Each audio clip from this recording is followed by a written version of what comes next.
বাঙালিদের স্বপ্নের গণ্ডি যেমন সে ডাক্তারি অ্যান্ড ইঞ্জিনিয়ারিংয়ের মধ্যেই সম্বদ্ধ হয়ে থাকে।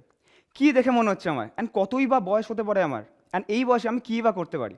হয়তো এই বয়সে আমি যা করি অ্যান্ড আমার যে কোম্পানির মার্কেট ভ্যালুয়েশন আছে সেটা হয়তো বাঙালিদের 80% অফ দ্য পিপল বা 80% অফ পপুলেশনের সারা জীবনে সেটা করতে পারে না। নমস্কার, আমার নাম রাজ কর্মকার। আমার বয়স ফার্স্টে বলে দিই, আমার বয়স 19, অ্যান্ড এখন আমার কোম্পানির নেট ভ্যালুয়েশন প্রেজেন্ট দিনের হলো 11.65 করোড়। অ্যান্ড এই 19 বছর বয়সে আমি এই 11.65 করোড় ভ্যালুয়েশনটা কীভাবে অর্জন করলাম, কীভাবে আয় করলাম, সেটাই আপনাদের সামনে জোশ টক্সের মঞ্চের থ্রুতে আপনাদের আমি ইন্সপায়ার করতে এসেছি, বলতে এসেছি। তো একদম শুরু থেকে শুরু করা যাক। তো যখন ক্লাস 4 আছে তখন থেকে আমার জার্নিটা শুরু হয়। কীভাবে বলি, তো ক্লাস 4 যখন আমি পড়ি, তো ক্লাস 4-এ একটা সাবজেক্ট টিচার এসেছিলো, এসে বলছে আজকে একটা গেম খেলি। কী গেম?